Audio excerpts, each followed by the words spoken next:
They called the mountain man's wife too ugly, until she lifted her veil on the wedding night. In a dusty frontier town, church bells rang while whispers filled the pews. A rugged rancher took a bride no one else wanted, and the townsfolk laughed, saying his life was ruined. But when the veil came off, everything changed. Behind that scarred face was a hidden strength and a secret that could shake the whole valley. A deed to water rights. A claim powerful enough to bring down the richest cattle baron for miles. But fire in the night, jailhouse keys, and thundering hooves will test whether their marriage can stand against greed and cruelty. As neighbors choose sides and danger closes in, one question burns hotter than any wildfire. Will this so-called ugly wife bring ruin to her husband's name, or become the heart that saves them all? Tell me in the comments where you're watching from right now, and if this story speaks to you, make sure you hit subscribe so you don't miss the next one.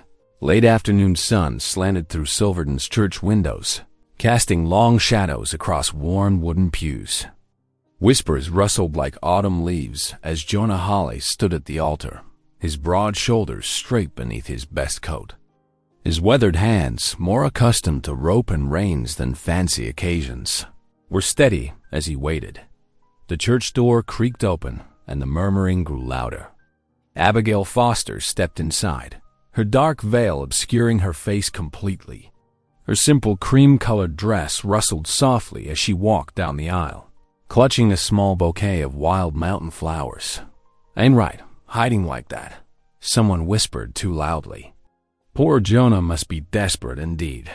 Jonah's jaw tightened, but his eyes remained fixed on his approaching bride.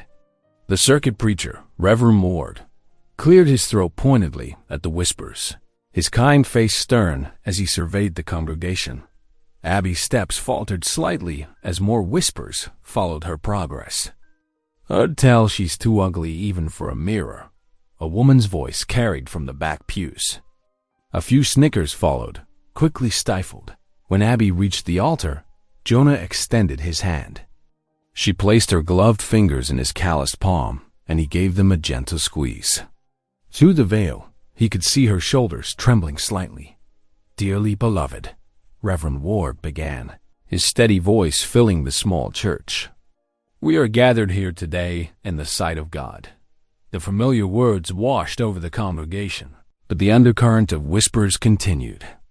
Jonah stood straight and proud beside his veiled bride, as if daring anyone to speak against them directly. When the time came for the vows, Abby's voice quavered but remained clear. "I do," she said softly, her gloved hand trembling in Jonah's steady grip. More snickers rippled through the pews, but Jonah's voice rang out strong and sure with his own. "I do." As they turned to face the congregation as man and wife, the mood in the church grew thick with judgment. Men shook their heads, some elbowing each other and grinning. Women whispered behind their hands, their eyes sharp with curiosity and disdain. Outside the church, the afternoon had cooled toward evening. Jonah helped Abby into his wagon, ignoring the cluster of men near the hitching post. "Ruined yourself, Holla," one called out. "Ain't no man needs a wife that won't show her face." Jonah's hand tightened on the reins, but he said nothing, clicking softly to his horses. The wagon rolled away from the church, leaving the whispers and judgment behind. The trip to Jonah's cabin in the foothills was quiet, broken only by the creak of wagon wheels and the gentle clip-clop of hooves. The setting sun painted the mountains in shades of purple and gold, but Abby kept her head bowed, her hands folded tightly in her lapdot as darkness settled. Jonah's cabin came into view, a sturdy structure of rough-hewn logs with a thin curl of smoke rising from the chimney. He had prepared it carefully that morning, laying a fire and setting out their wedding supper. Inside, the cabin was warm and clean, if plain. A oak table held a simple meal of venison stew and fresh bread. The lamplight cast dancing shadows on the log walls, and the fire in the hearth popped and crackled cheerfully. Jonah pulled out a chair for Abby. "Ain't much," he said quietly, "but the stew's hot." Abby sat carefully, her movements hesitant beneath the veil. She ate little, lifting the veil just enough to take small bites, then quickly lowering it again. Jonah ate steadily, stealing glances at his new wife between spoonfuls of stew. "I'm glad you came," he said finally, breaking the heavy silence. His voice was gentle, though awkward with unused tenderness. "Reckon it wasn't easy, with all them folks," he trailed off, uncertain. Abby's hands trembled as she set down her spoon. The firelight flickered across her veiled form, and her breath came quick and shallow. "You must be tired," Jonah said, noting her distress. "Been a long day. Maybe you'd like to rest?" Abby nodded silently, her shoulders tense beneath her dress. Her heart thundered so loud she was sure Jonah must hear it in the quiet cabin. The moment she had both dreaded and anticipated had come, when the veil would have to be lifted, when her new husband would finally see what the townsfolk had been whispering about. Jonah rose from the table, his movements careful, as if approaching a spooked horse. "The bedroom's through there," he said, gesturing to a door. "I put fresh linens on the bed this morning." The cabin settled into silence broken only by the distant yipping of coyotes in the foothills. Jonah moved carefully through the small space, lighting a single oil lantern that cast a warm, gentle glow across the rough-hewn walls. He placed it on the bedside table, its flame steady and reassuring in the darkness. "Miss Abby," he said softly, his deep voice barely above a whisper, "I want you to know something." He kept his distance, giving her space near the bed. "I ain't gonna harm you, ever.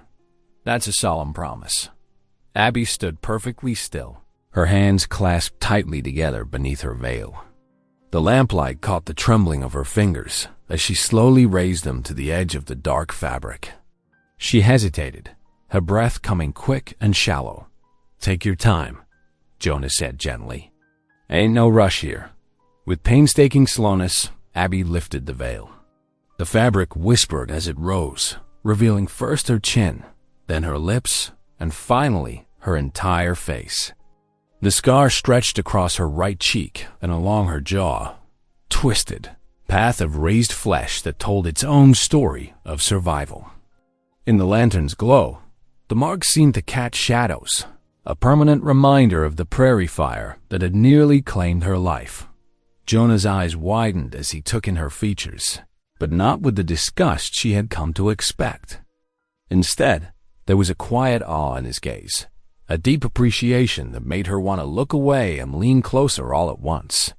"You're strong," he said simply, his voice thick with emotion. "Reckon that's a beauty most folks ain't got eyes to see." He stepped closer, moving slowly. "But I see it plain as day." Tears welled in Abby's eyes, spilling over before she could stop them. Such kindness was foreign after years of sideways glances and cruel whispers. She dabbed at her cheeks with trembling fingers. Jonah reached out, his rough palm upturned. "May I?" he asked. When she nodded, he gently took her hand and placed it over his calloused skin. "This here's a promise. You ain't never gonna be a burden to me. We're partners now, equals before God and man." His words, simple but profound, wrapped around her heart like a warm blanket. Jonah lowered himself to his knees beside the bed, tugging her hand gently until she knelt beside him. "Ain't much for fancy prayers," he admitted, "but reckon the good Lord deserves thanks tonight." He bowed his head, his voice rough with sincerity. "Lord, thank you for sending me a wife.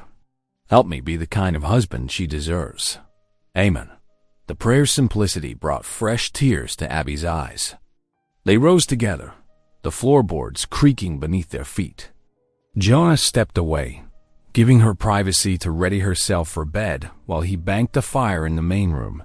When he returned, Abby was already beneath the covers, her face turned toward the wall. Jonah noticed her slight shiver in the night air and reached for an extra quilt folded at the foot of the bed. With gentle care, he spread it over her shoulders. "Nights get mighty cool up here in the foothills," he explained, settling onto his side of the bed. The mattress dipped beneath his weight, but he was careful to maintain a respectful distance. Sleep came slowly to them both. Abby lay awake, listening to Jonah's breathing even out, feeling both safe and uncertain in this new arrangement. The familiar sounds of the night crickets chirping, wind in the pines, the occasional hoot of an owl eventually lulled her into a fitful rest. Dawn arrived with its usual clarity in the mountain air. Abby woke early, her mind churning with worry about how Jonah would see her in the harsh light of day. Would the kindness of night fade with the rising sun? She slipped from beneath the quilts, careful not to wake him, and made her way to the kitchen. The cabin's main room was cold, the fire having died to embers overnight. Abby knelt at the hearth, adding kindling and small logs with practiced hands. Soon, a cheerful blaze crackled to life, warming the space as she began preparing breakfast. Outside, she could hear Jonah moving about the yard, readying his old mule for the day's chores. The animal's occasional bray mixed with the morning bird song, creating a symphony of frontier life that was both foreign and comforting. Abby worked steadily at the stove, trying to focus on the familiar tasks rather than her growing anxiety about facing her new husband in daylight. The coffee pot bubbled, sending its rich aroma through the cabin. As she waited for Jonah to return from his morning tasks, morning sunlight spilled through the cabin's small window, painting golden squares across the rough plank floor. Abby stirred the pot of cornmeal mush with practiced motions, adding a pinch of salt as steam rose in delicate wisps. The spoon made gentle scraping sounds against the iron pot's bottom, a rhythm that matched the morning bird song drifting in from outside. Jonah entered, bringing with him the crisp mountain air and scent of pine. He removed his hat, revealing tousled dark hair, and settled at the simple table. His eyes followed Abby's movements with quiet appreciation as she ladled the steaming mush into a bowl and set it before him.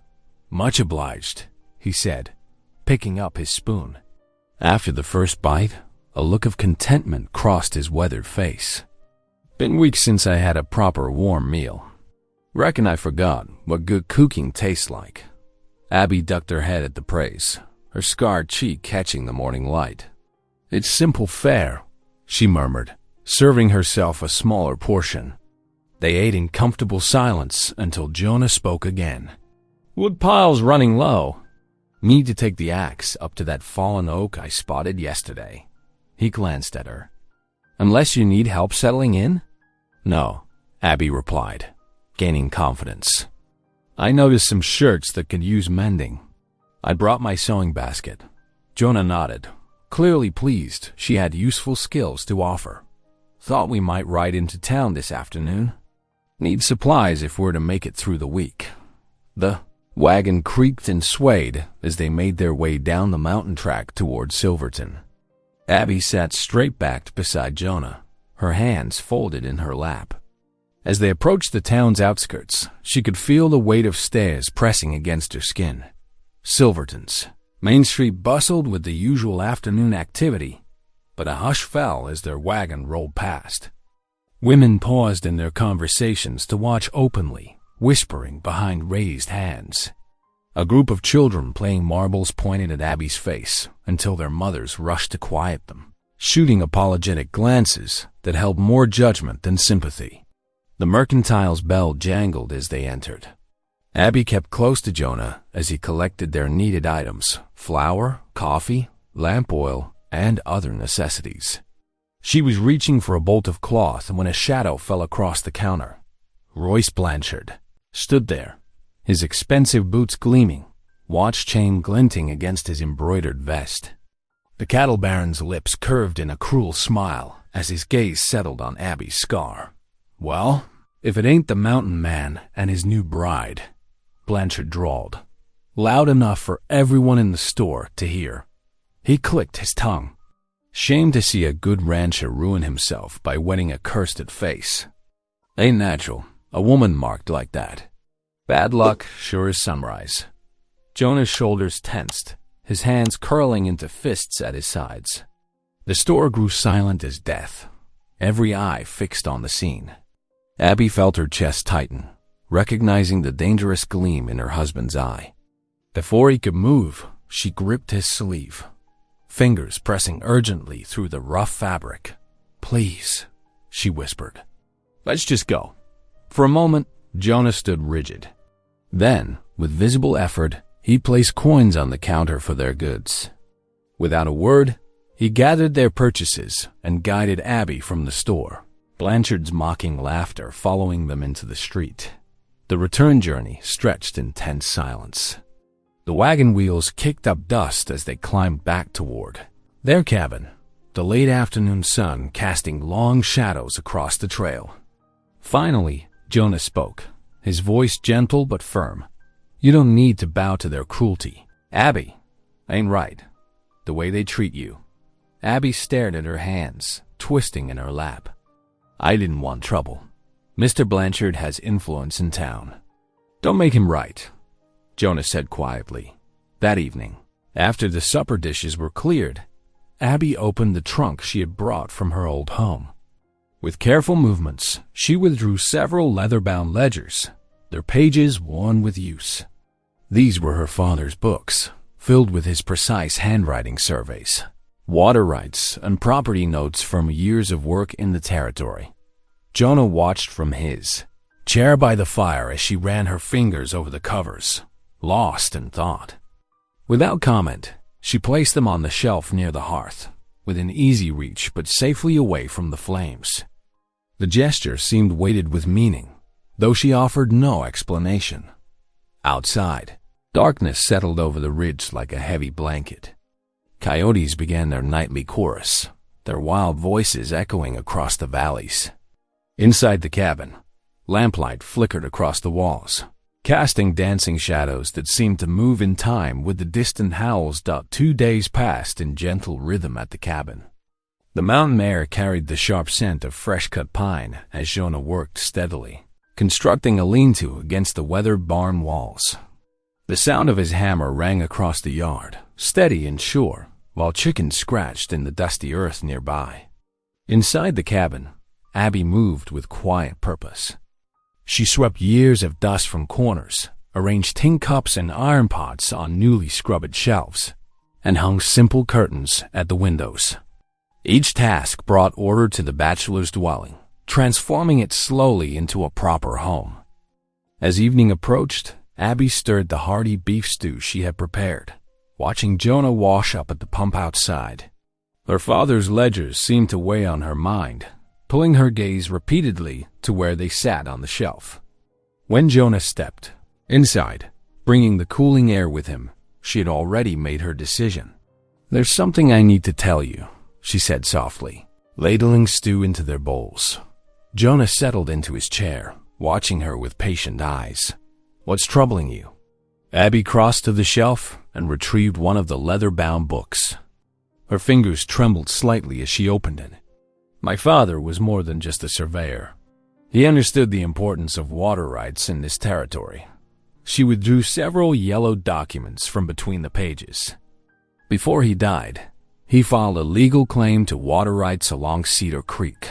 Jonah's spoon stopped halfway to his mouth. "Cedar Creek? The one that runs through Blanchard's north pasture?" Abby nodded, spreading the documents on the table. "Father saw how men like Blanchard were trying to control all the water. He wanted to protect the smaller ranchers." Her voice grew stronger. "These papers prove we have legal right to share that water." The claim was properly filed and recorded. Jonah studied the documents, his weathered fingers tracing the faded ink. If this is true, he looked up at her with newfound understanding. "This could change everything for the small spreads around here. That's why I brought them," Abby said. "Father always said water rights were more precious than gold out here. He made me promise to use them wisely." The following morning, Jonah saddled his horse before dawn. The air held the promise of coming heat as he rode toward Silverton, the precious documents secured inside his vest. The county office was just opening when he arrived. The clerk yawning as he unlocked the door down inside, Jonah presented the papers. The clerk, A thin man named Harrison adjusted his spectacles with nervous fingers. His eyes darted between the documents and the window, as if expecting Blanchard himself to appear. "These appear to be in order," Harrison admitted reluctantly. "The survey marks are correct, and your wife's father did indeed file the claim." He licked his lips. "But Mr. Blanchard won't take kindly to this. He considers that creek is personal property." "The law says different," Jonah replied firmly. Harrison's voice dropped to a whisper. "The law ain't always enough out here, Mr. Hawley. Blanchard has ways of dealing with threats to his interests. I've seen good men broken trying to stand against him." He carefully returned the documents. "Watch yourself, and watch your wife." The ride home seemed longer, weighted with worry. The sun had climbed high when Jonah finally dismounted in his yard. Abby met him at the door, reading the concern in his face. Without a word, she took his hand and led him to kneel beside their bed. "Lord," she prayed softly, "grant us the strength to face what comes. Guide our steps and protect our home." Jonah's rough hand tightened around hers as she spoke, his own faith awakening through her gentle certainty. They were still kneeling when hoofbeats approached. Through the window, they saw 3 riders pass slowly, neighbors who had once been friendly. The men kept their eyes straight ahead, deliberately avoiding the cabin. Abby's shoulders stiffened at this fresh rejection, but Jonah squeezed her hand reassuringly. "Let them look away," he murmured. "We know what's right." Evening drew near, bringing with it heavy clouds that rolled down from the mountains like dark wool. The wind picked up, bending the prairie grass and rattling the cabin shutters. From beyond their property, the sound of Cedar Creek grew louder, its waters swollen with recent rains. The stream's rushing voice seemed to echo the mounting tension, its power a reminder of all that was at stake. Abby stood at the window, watching the storm clouds gather. The creek's roar filled the growing darkness, its waters now more precious than ever. Behind her, Jonah added wood to the fire, the flames casting shifting shadows across the walls of their threatened home. Morning light pierced the breaking clouds, revealing puddles that dotted the yard. The storm had passed, leaving behind air so crisp it carried the sharp scent of pine from the distant ridges. Wet leaves glistened, and somewhere a meadowlark called its morning song. Jonah stood at the barn door, studying the clearing sky. "Might be a good day to ride out, make some visits," he suggested as Abby joined him. "Show folks we ain't hiding." Abby nodded, though her hands twisted in her apron. The widow Collins mentioned her youngest was sickly. Perhaps we could start there. They saddled their horses carefully, Jonah helping Abby adjust her stirrups. The leather creaked as they mounted, hooves splashing through puddles as they rode out. The morning sun warmed their backs as they followed the winding trail toward the Collins homestead. Widow Collins met them at her gate, worry etched on her weathered face. "Tommy's fever won't break," she said without preamble. "Been 3 days now." Inside the small cabin, 6-year-old Tommy lay bundled in quilts, his face flushed. Abby moved forward with quiet confidence, laying a gentle hand on his forehead. "My mother taught me about willow bark tea," she said softly. "And there's wild peppermint growing by your creek that might help." The widow watched closely as Abby prepared the remedies, her initial wariness softening as she saw the care in Abby's movements. Tommy sipped the tea obediently, soothed by Abby's gentle voice as she told him stories about brave prairie dogs outsmarting coyotes. By mid-morning, his fever had eased. The widow's thank you was gruff but sincere. "Don't mind what folks say," she muttered as they prepared to leave. "This territory needs more healing hands, not more spite." Their next stops proved less welcoming. At the Jensen place, the men were repairing fence lines. They spoke to Jonah in low voices, casting uneasy glances at Abby, who waited on her horse. "Royce Blanchard ain't one to cross," Carl Jensen warned. "He'll squeeze every ranch that sides with you until we all go under." "Ain't personal, Jonah, but we got families to think about." Similar warnings came at each stop. Some neighbors wouldn't even come to their gates. The sun had passed its peak when they turned toward home, the weight of rejection heavy between them.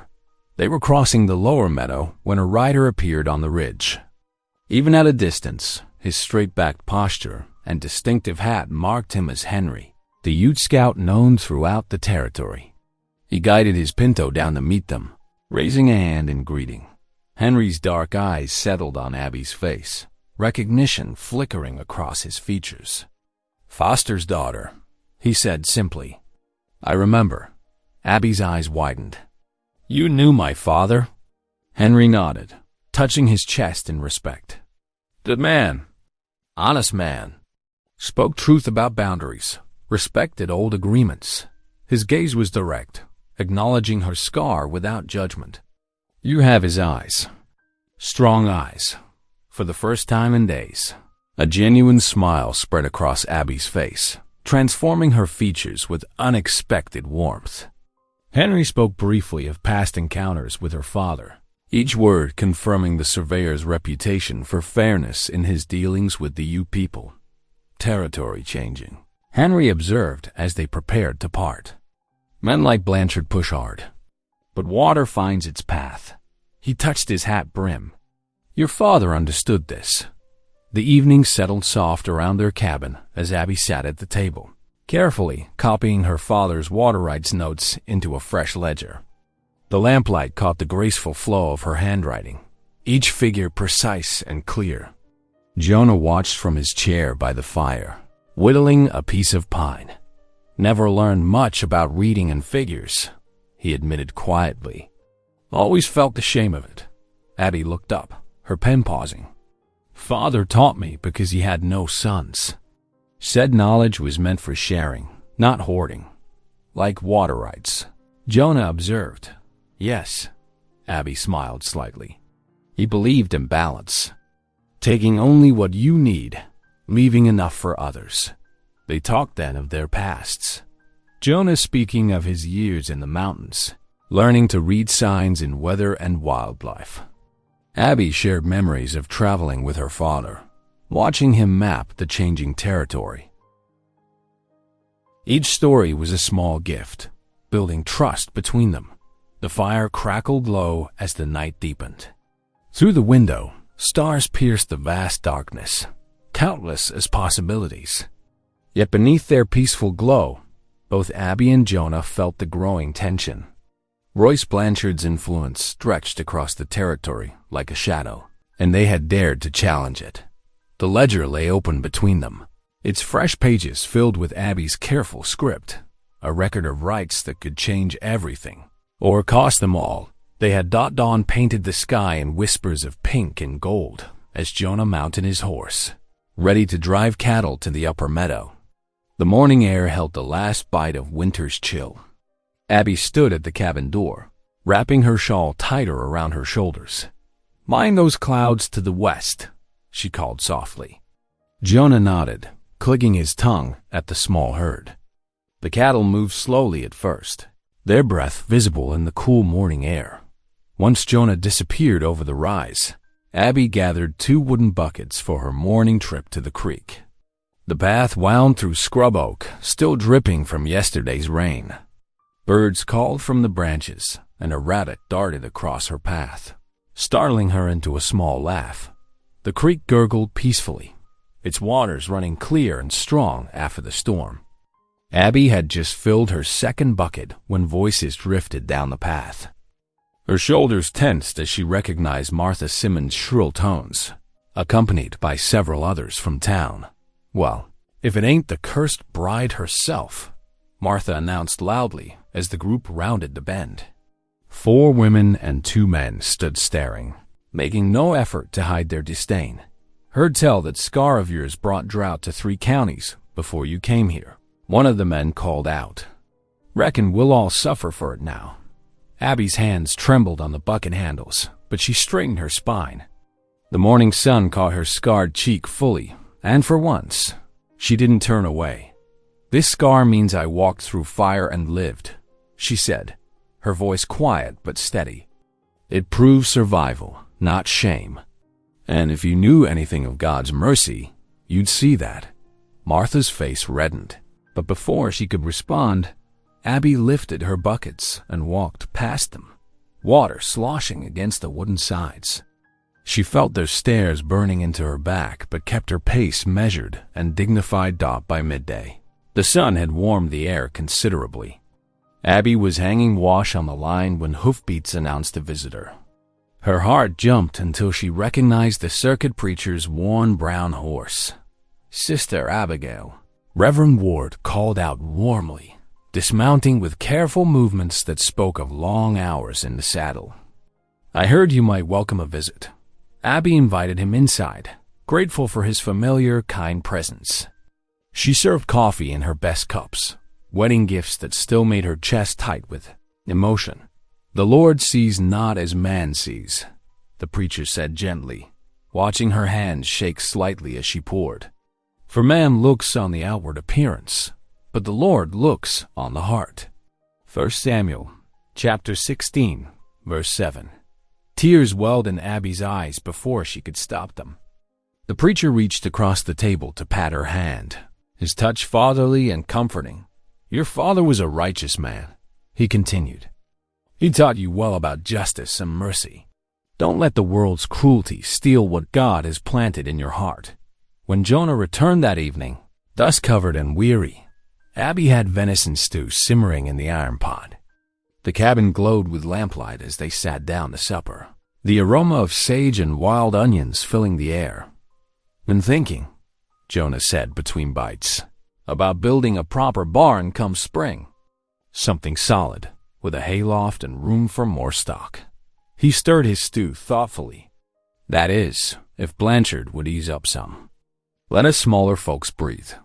Abby reached across the table to touch his weathered hand. "That's exactly why Father filed the water claim. He saw men like Blanchard coming, buying up everything. He wanted to protect families trying to build something honest." Jonah nodded, his eyes soft in the lamplight. "Your father was a wise man. Wish I could have known him.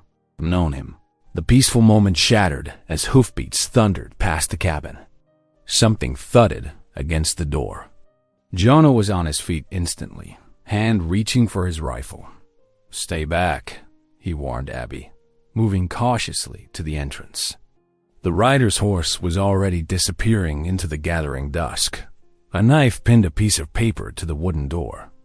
Jonah pulled it free, bringing it close to the lamplight.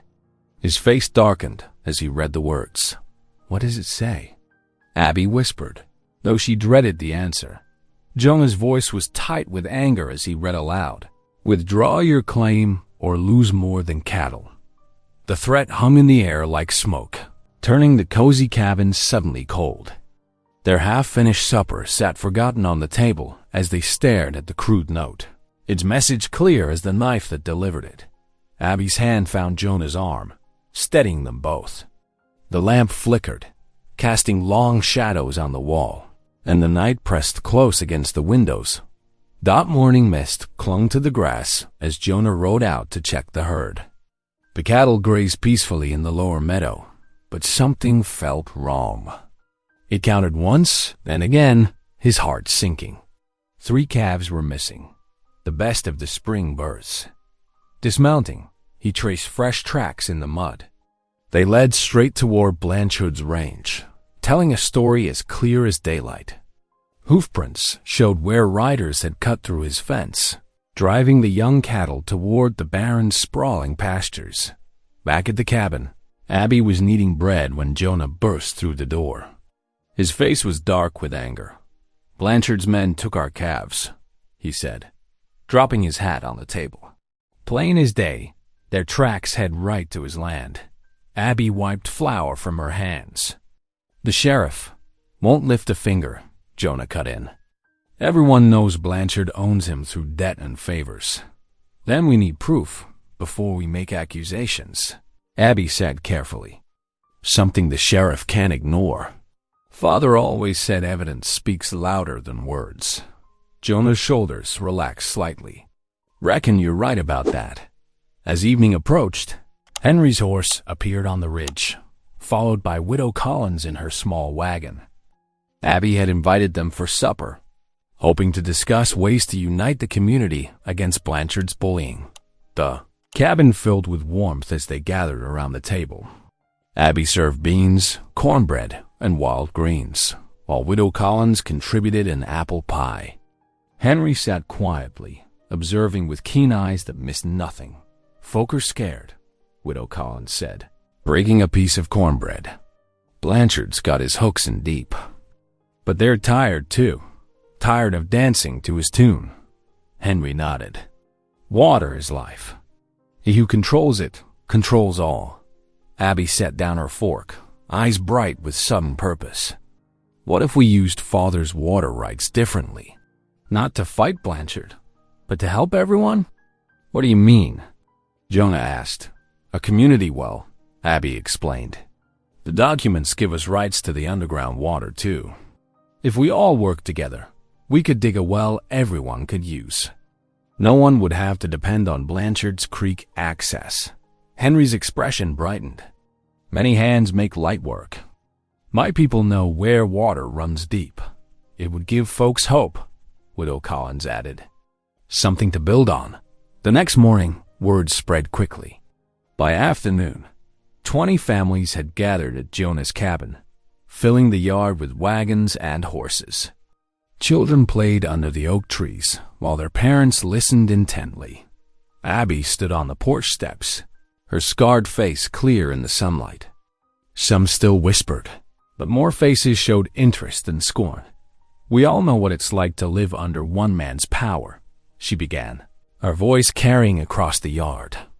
"My father left me these water rights not to cause trouble, but to ensure fairness. Together, we can dig a well that belongs to everyone. No more begging for access. No more watching crops wither while cattle barons flood their pastures." Murmurs of agreement rippled through the crowd. Henry stepped forward, explaining how his people had found water in the dry seasons. Widow Collins spoke of her late husband's dream for the valley. Hands began to rise. First one, then another, then many. Faces that had turned away from Abby now nodded in support. Even those who had mocked her scar seemed to see past it to the strength beneath. Jonah watched from the side, his chest swelling with pride. This was the woman he had married, not a curse to face, but a spirit bright enough to light the whole valley dot as the sun began to set. The families departed with new purpose. Plans were made to begin digging in 3 days' time. Hope hung in the air like the evening's golden light.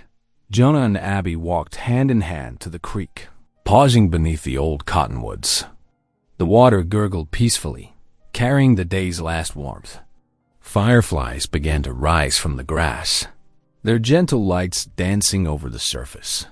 Turning to his wife, Jonah traced the line of her scar with tender fingers. "You've given me something worth fighting for," he said softly. "Not just land or water, but a future that means something." Abby leaned into his touch, no longer flinching from it. "We'll build it together," she whispered. Thunder rolled in the distance, and dark clouds gathered on the horizon. But for now, they stood in the light, watching fireflies rise like stars from the earth. Their hearts full of newfound courage and deepening love, dawn broke over the valley as wagons creaked down the dusty road toward Jonah's land.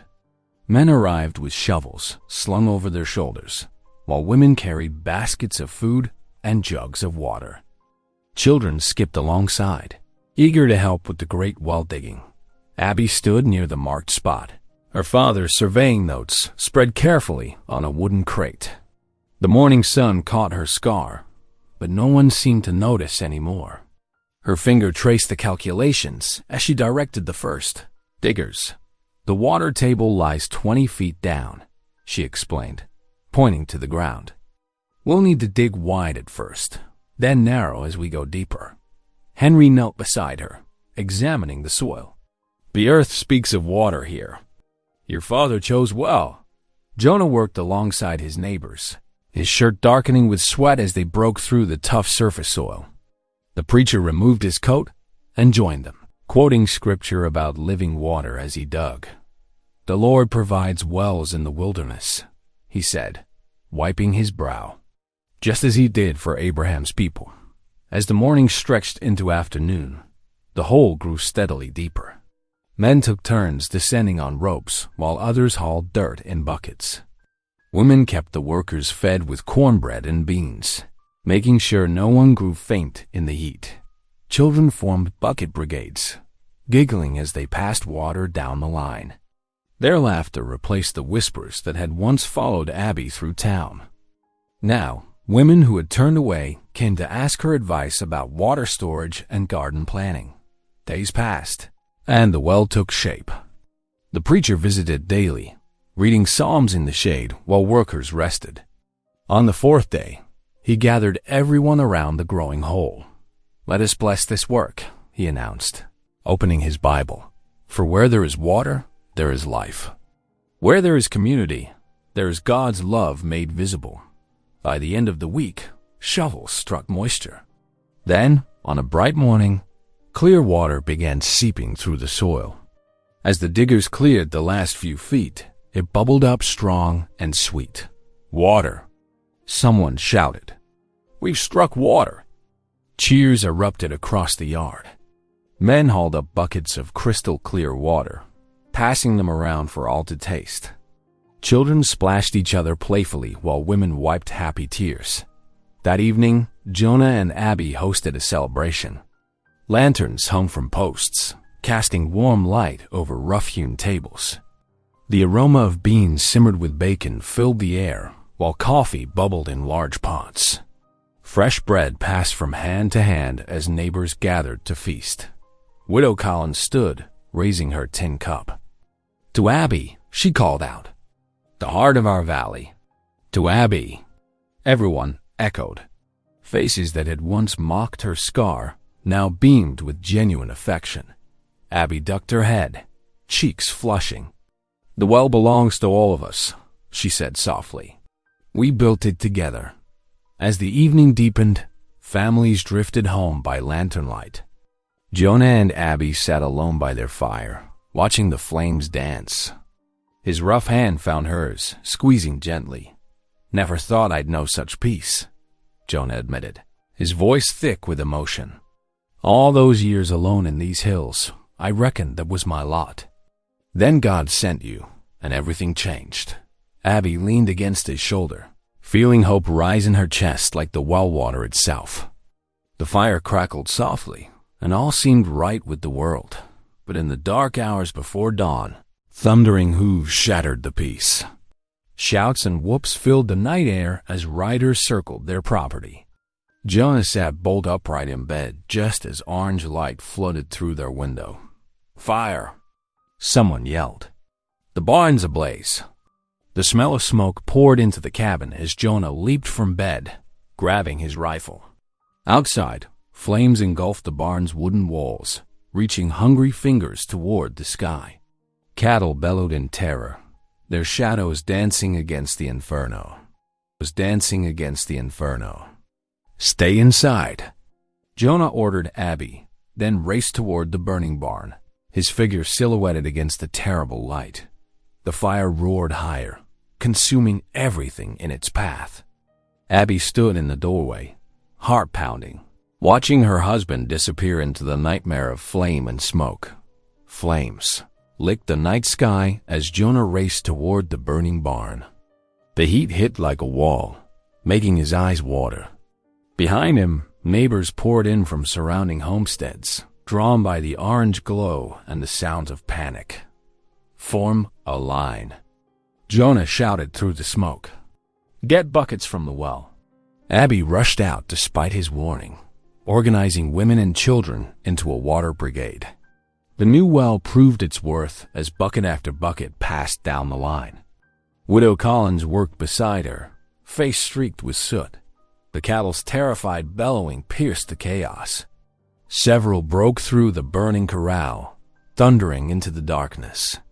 Young Billy Collins and his father chased after them, trying to prevent the scared animals from running too far into the hills. "The roof's giving way," someone yelled. Jonah emerged from the smoke, coughing violently, his shirt scorched at the shoulder. He stumbled, and Abby caught his arm.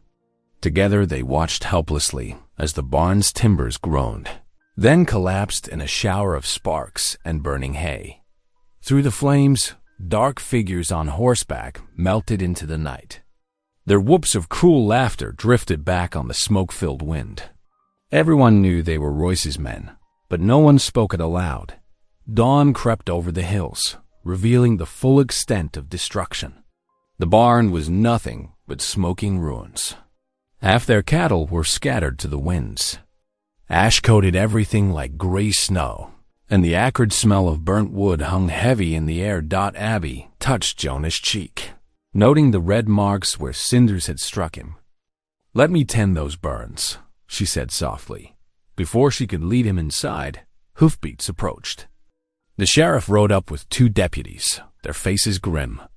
Behind them, one of Royce's ranch hands sat smugly on his horse, sporting a black eye. "Jonah Holla," the sheriff called out. "You're under arrest for assault." "What?" Abby stepped forward. "That's impossible." The ranch hand pointed at Jonah. "He jumped me 3 days ago, near Copper Creek. Beat me something fierce for no reason." "That's a lie." Jonah's voice was still rough from smoke. "I was here all week, working on the well." "Ask anyone." The sheriff shook his head. "Got 3 witnesses say different." "Turn around, Holly. Don't make this harder than it needs to be." Neighbors protested, but the deputies already had their hands on their guns. Jonah knew resistance would only bring more trouble. He allowed them to chain his wrists, his face a mask of quiet dignity. Abby rushed to him, tears cutting clean tracks through the soot on her face. She gripped his hands through the irons. "I'll fight this," she whispered fiercely. "I promise you. Stay strong," Jonah murmured back. "Don't let them break you." The sheriff's party rode away with Jonah between them. Abby stood watching until they disappeared, her heart like lead in her chest. When they were gone, she walked slowly to the remains of the barn and knelt in the cooling ashes. "Lord," she prayed, her voice barely a whisper, "give me strength to face what comes. Show me the way through this valley." The neighbors quietly dispersed, leaving her alone with the ruins of her world. She stayed there until evening shadows stretched across the yard, her mind racing with fears and half-formed plans. The sound of approaching hooves made her tense, but it was only Henry, riding in from the reservation. He dismounted quickly, reading the devastation in her face. "I heard in town," he said, helping her to her feet. "This is Blanchard's doing. They took Jonah." Abby's voice cracked. "On false charges. How can I fight this alone?" Henry's weathered face showed determination. "You are not alone, sister. Listen, the county seat is 4 days' ride. The circuit judge will be there next week. If we leave tomorrow with your father's documents, we can prove your claim before Blanchard expects it." Hope flickered in Abby's chest. "You would help me?" "Your father dealt fairly with my people," Henry said simply. "I honor his memory by helping his daughter stand for truth." Abby squared her shoulders, new purpose filling her. She hurried inside the cabin, gathering what they would need. Her father's water rights documents went into an oilskin packet. She added her Bible, some basic provisions, and finally took Jonah's spare coat from its peg. The familiar smell of leather and pine brought tears to her eyes, but she blinked them away. There would be time for tears later. Now was the time for courage. "We leave at first light," Henry said from the doorway. "The road will be hard, but justice must be done." Abby nodded, clutching the packet of documents to her chest. Whatever trials lay ahead, she would face them. For Jonah, for their land, and for the truth her father had entrusted to her keeping. The pale light of false dawn painted the mountains in shades of gray as Abby led Jonah's mule from the barn's ruins. Her fingers trembled slightly as she tightened the cinch, but her movements were sure. The leather creaked in the morning stillness, and frost crunched beneath her boots. Henry stood nearby, adjusting his pony's bridle. The small horse stamped impatiently, breath-forming clouds in the cold air. "The weather holds fair," he said quietly. "We should make good time." Abby secured her father's documents in the saddlebags, wrapped carefully in oilskin. The precious papers represented more than just water rights now. They were her hope of freeing Jonah. She patted the mule's neck, drawing comfort from the animal's solid presence. "I'm ready," she said, mounting with practiced ease. The side saddle had been her mother's, saved from the prairie fire that scarred her face. Like the scar, it was a reminder of survival. They set out as the sun crested the eastern peaks, following a trail that wound through pine-clad hills. 20 miles stretched ahead, through country that grew rougher with each passing hour.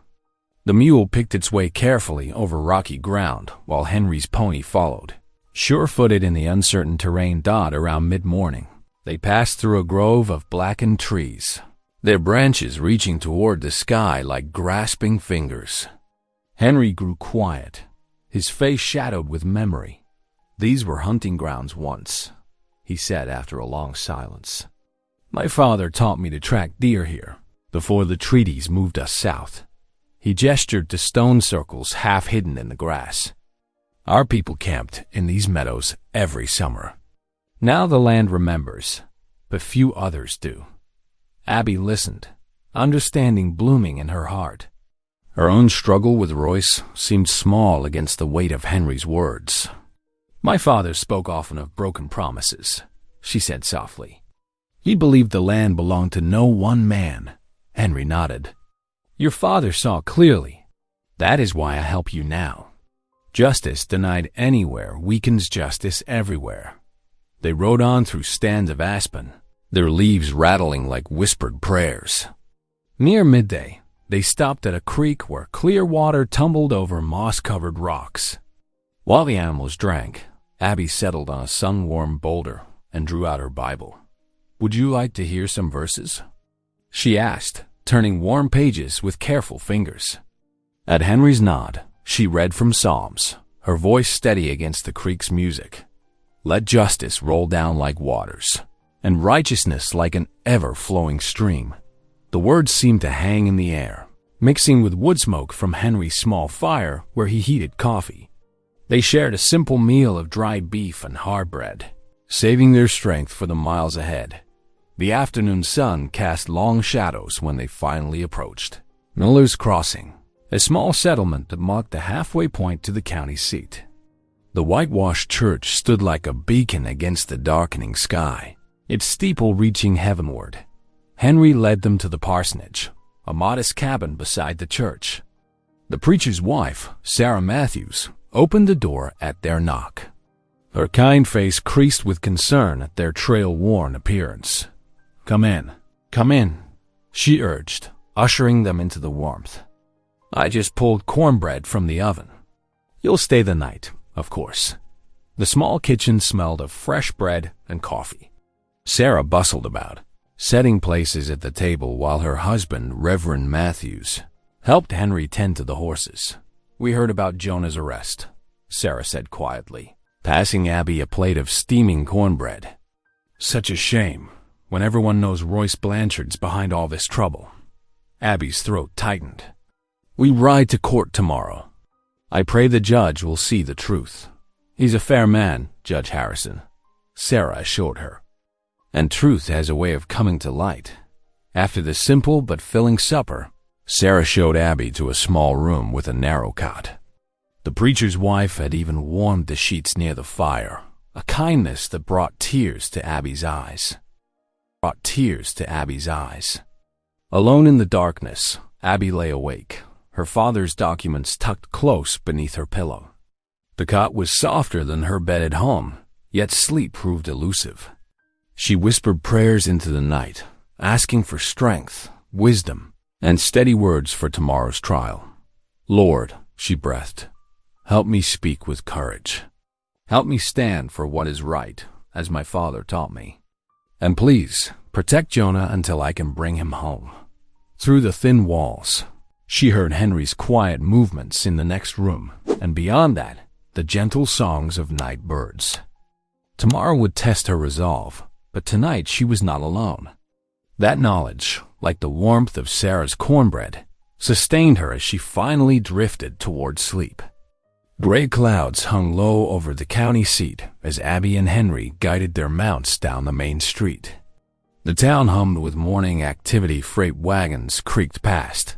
Railroad workers trudged toward the tracks, and shopkeepers swept their boardwalks. The courthouse rose before them, its red brick walls stern against the pewter sky. Abby's heart thudded as she spotted Royce, Blanchard and his men lounging on the courthouse steps. Their fancy boots gleamed with fresh polish, and their vests sported silver watch chains. Royce's thin smile held all the warmth of a rattlesnake's warning. "Well, if it ain't the scarred woman," one of his men drawled. Come to lose more than just her looks.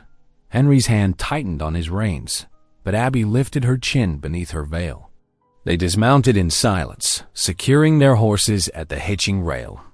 The courthouse doors groaned as they entered, their boots echoing on hardwood floors worn smooth by years of seeking justice, or its semblance. The courtroom smelled of leather-bound books and wood polish. Abby clutched her father's documents as she and Henry took seats on the plain wooden benches. Royce's lawyer, a sleek man in an Eastern suit, arranged papers on the prosecution table with sharp movements. Judge Harrison entered, his black robe swishing as he took his seat. His steel-gray hair and lined face spoke of decades weighing truth from lies. The proceedings began with a bang of his gavel. Royce's lawyer rose first, his voice oiled with practice. "Your Honor, we present serious charges against Jonah Hale: assault upon Mr. Blanchard's ranch hand, destruction of property, and threat of further violence. Furthermore, we contest the so-called water rights claimed by his wife, as the original survey was never properly registered." The lawyer went on, painting Jonah as a dangerous mountain man and dismissing Abby's claim as desperate invention. Royce nodded along, his satisfaction evident in every line of his face. When her turn came, Abby stood. Her legs trembled, but her voice rang clear. "Your Honor, I am Abigail Foster Holly, daughter of Samuel Foster, territorial surveyor for 15 years before his death." She laid out her father's work methodically, his careful mapping of waterways, his dedication to fair allocation of resources, his respect for both settlers and native rights. As she spoke, she drew out the original documents, their careful script and official seals testament to their authenticity. "The prairie fire that took my father's life also marked me," she continued, fingers moving to her veil. "Some call it a curse, but I see God's mercy." With steady hands, she lifted the veil away. The courtroom fell silent as her scar was revealed, the rippled flesh along her cheek and jaw that had sparked so many whispers. But Abby stood straighter, her voice unwavering. "This face tells a story of survival. Your Honor, like these documents, it bears witness to truth. My father died protecting these papers because he believed water rights belonged to all, not just the wealthy and powerful." Judge Harrison leaned forward, studying both the documents and Abby's earnest face. He gestured for the papers, examining each carefully while Royce shifted impatiently in his seat. "This is nonsense," Royce burst out. "That scarred woman's addled by her misfortune. I've developed this land, invested thousands." "Silence," the judge commanded, his eyes never leaving the documents. The courtroom held its breath as he deliberated. Finally, he looked up. "The survey markings are correct. The water rights claim was properly filed and recorded. Mr. Blanchard, your development does not negate prior claims." He turned to address the charges against Jonah. "As for the alleged assault, the evidence is circumstantial at best." Case dismissed.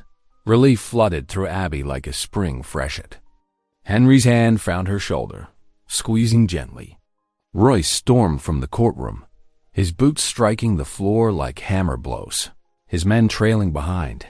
The afternoon sun had broken through the clouds by the time they found lodging at Mrs. Peterson's boarding house. The small room smelled of lavender sachets and fresh linens.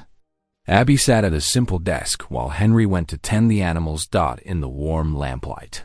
She smoothed paper before her and began to write. Dearest Jonah, justice has prevailed.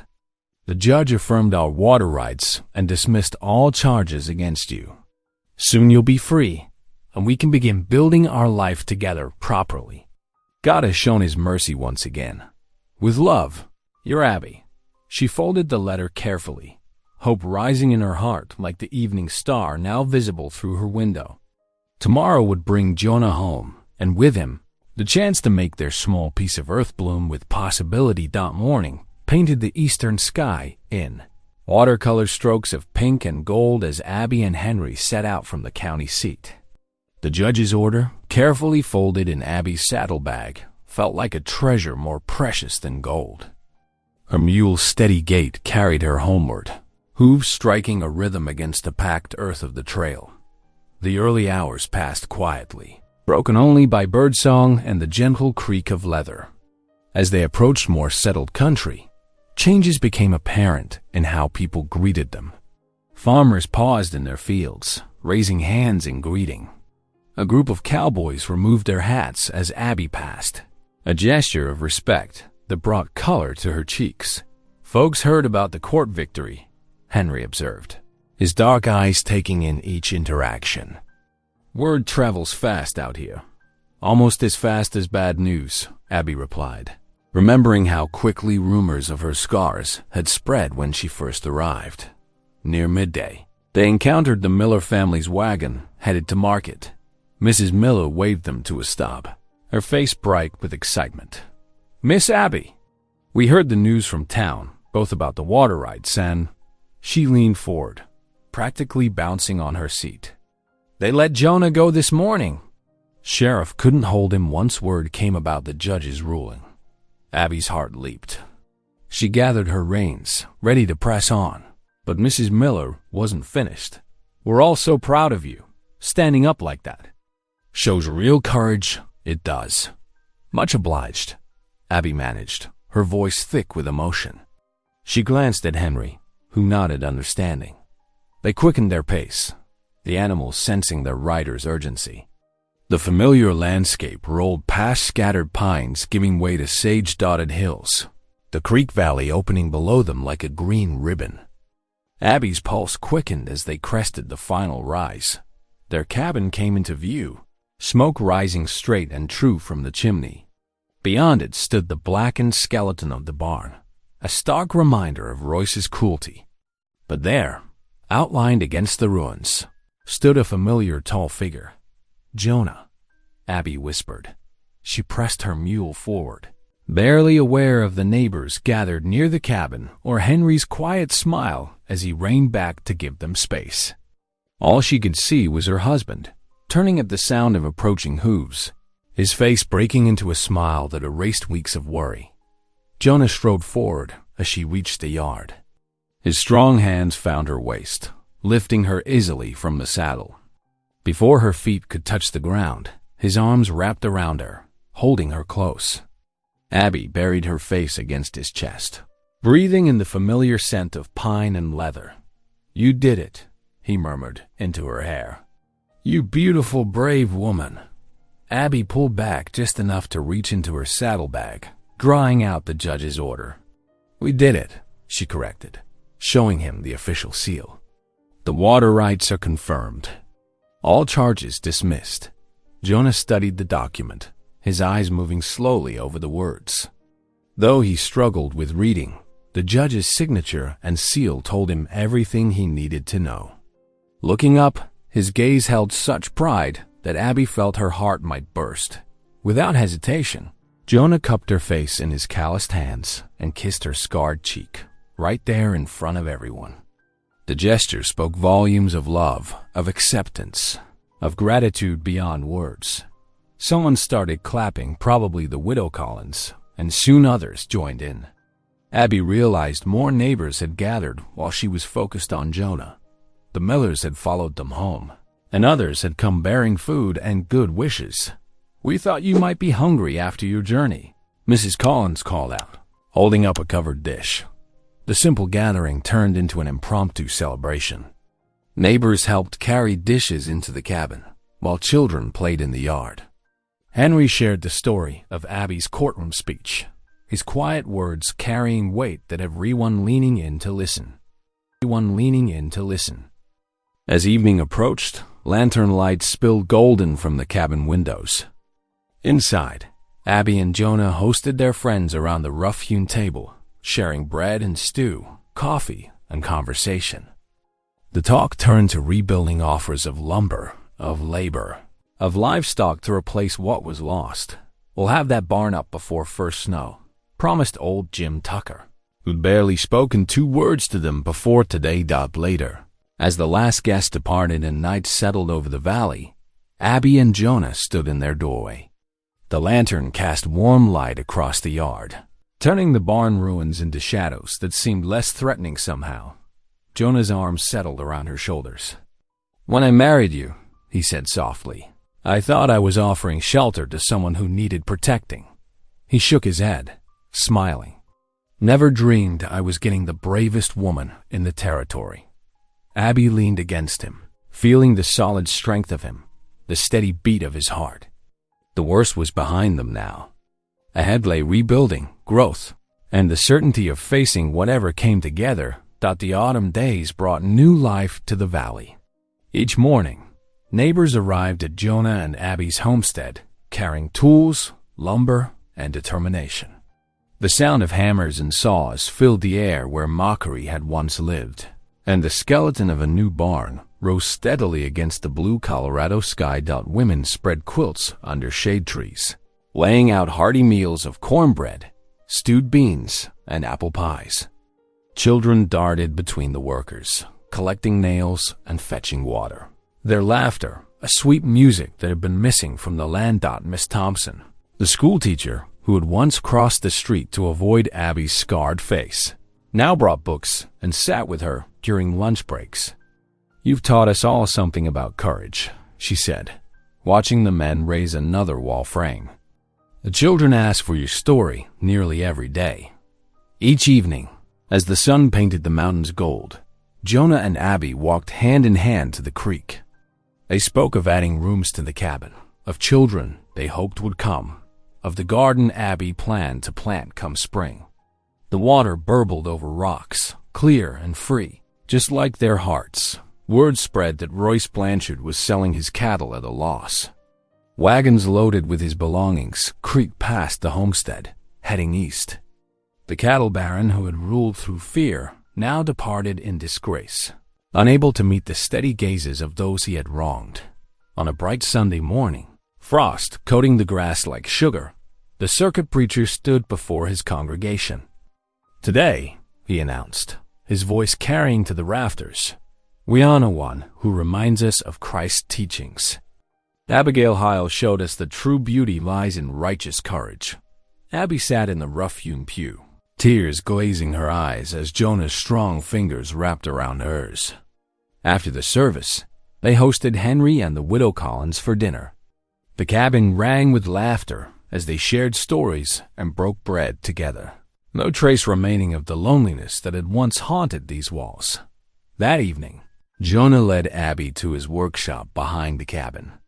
There, illuminated by lantern light, stood a hand-carved crossbeam, its surface smooth as silk. "For our new beginning," he said softly, running his fingers over the wood. Together they carried it to the barn frame, where moonlight silvered the new timbers. Other neighbors, seeing the light, came to help. Strong hands lifted the beam into place, and when the last peg was driven home, someone started singing an old hymn. The sound rose into the night air, a blessing for the new barn and the healed community it represented. Winter draped its white blanket across the valley, transforming the landscape into a pristine wonderland. Snow dusted the fence posts and pine boughs, while wisps of smoke curled from the chimney of Jonah and Abby's cabin like a gentle welcome sign. Inside, golden lamplight spilled across well-stocked shelves, lined with preserved vegetables, dried meat, and sacks of flour, testament to a bountiful harvest and generous neighbors. The rebuilt barn stood strong against the winter winds, its fresh timber a reminder of community bonds forged in adversity.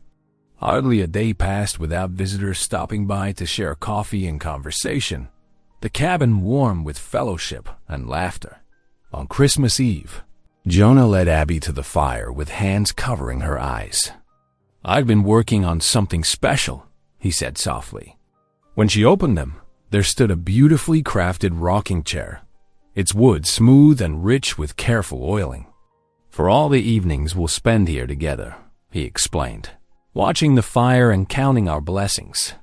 Tears welled in Abby's eyes as she ran her fingers over the careful craftsmanship. "It's perfect," she whispered, touching her scarred cheek unconsciously, a gesture of old habit rather than shame now. They knelt together by the hearth, hands clasped in prayer. "Thank you, Lord." Jonah's voice was rough with emotion. "For your protection and mercy, for bringing us together and showing us true beauty." The sound of singing drifted through the evening air. Christmas carols carried on frosty breath. Abby opened the door wide, her face uncovered and smiling as neighbors crowded in with red cheeks and snow-dusted coats. She passed out fresh bread and spiced cider, moving easily among the guests. The children gathered around her, not a single curious stare at her scar, only eager faces anticipating the treats she always kept for them. Jonah watched his wife with pride, then stepped behind her, strong arms encircling her shoulders. "You are the heart of this home," he declared, pressing a kiss to her temple. Abby leaned back against him, contentment filling her soul as completely as the peace that blanketed the sleeping valley outside. The fire crackled merrily, casting its warm glow over a gathering of people who had learned to see with their hearts rather than their eyes. Thanks for spending a moment here with me. If this story touched you, let's keep this connection going. Hit subscribe, and I'll see you in the next one.